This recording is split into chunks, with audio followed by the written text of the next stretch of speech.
campagne des élections municipales est lancée, est bien lancée. Il y a des moments forts, c'en est un ce soir, puisque ça va être l'occasion pour les Français de faire passer un message fort auprès du pouvoir et de dire oui ou non à la politique qui est conduite. Alors, évidemment, vous allez le 23 mars, et peut-être aussi à un second tour le 30 mars, choisir l'équipe, enfin le maire, mais également l'équipe qui va conduire les destinées de la ville pendant les 6 ans à venir. Donc c'est un choix qui est également important. Et je vais vous dire comment nous avons procédé. Je me suis rendu compte que, en réalité, nos concitoyens nous parlaient de leur quotidien, des difficultés d'emploi, des difficultés de logement, des difficultés scolaires avec la réforme des rites scolaires. Il y a des contrastes très importants dans notre ville, des gens qui vivent bien parce qu'on a effectivement la chance d'être dans une région frontalière et pour beaucoup d'entre nous, de nos concitoyens en tout cas, de travailler à Genève avec des salaires élevés.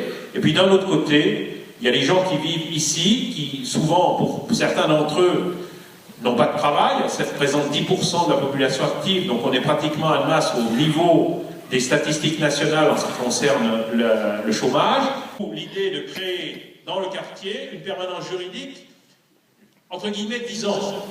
Et on peut faire mieux, notamment en généralisant la vidéoprotection, notamment également en faisant en sorte que des policiers municipaux, alors il ne s'agit pas de faire de la répression, il s'agit de recréer en quelque sorte une police de quartier, qui connaisse à juste titre, les habitants ont eu le sentiment à Noël d'être complètement oubliés, laissés pour compte. Moi je voudrais que les habitants du centre-ville viennent découvrir le quartier. C'est un quartier qui est vert, c'est un quartier qui est agréable à vivre et par conséquent qui gagne à être connu. L'équipe, enfin, on est 40, parce que les listes à Annemasse c'est 40 personnes.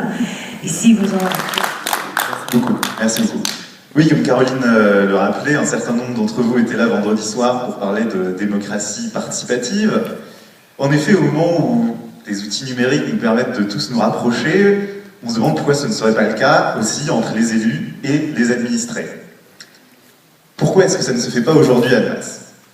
Je ne vais pas revenir sur les différents dispositifs de démocratie locale qui n'ont pas trouvé leur public. Je ne suis pas un homme du passé, je vais vous parler de l'avenir. Et l'avenir, je le vois devant moi ce soir. Si vous êtes là, si nous sommes là aussi, aux côtés de Louis, c'est justement que nous avons encore l'envie de nous impliquer dans les affaires de la ville. Il faut continuer à travailler ensemble. On ne peut pas proposer des projets, venir voir les conseils de quartier et leur faire sous-signer à des projets clés en main. Pour les grands projets, il faut revenir vers eux et leur demander leur aval, leur demander d'approuver les grandes décisions qui engagent la ville et ses habitants à un horizon éloigné. Donc j'ai décidé de ne plus subir et d'agir.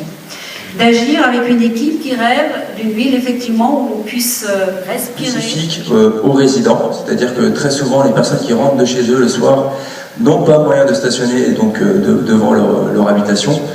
Alors nous souhaitons par des idées de badge ou autres leur accorder des stationnements. Mettre en relation nos enfants et nos aînés à travers des activités, des entraides et différents moyens de se faire rencontrer les gens.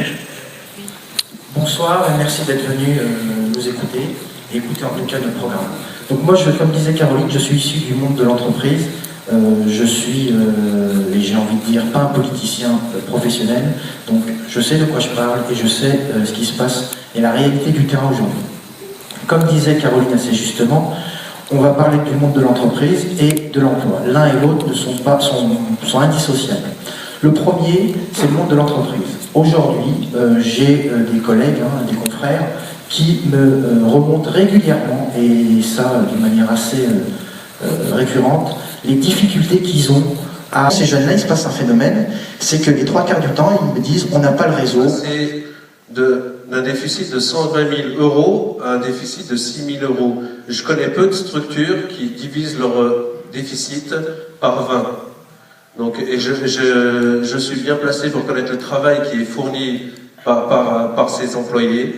La semaine dernière, lors du débat, donc on a fait la connaissance du candidat FN, et moi je suis inquiet. Je suis inquiet parce que leur programme, ils n'en ont pas. Mais simplement, à la suite des différents porte-à-porte qu'on a pu faire avec Louis, on s'est aperçu de ce ras-le-bol. Sur tous les sujets, on est tous là avec le reste de l'équipe, motivés.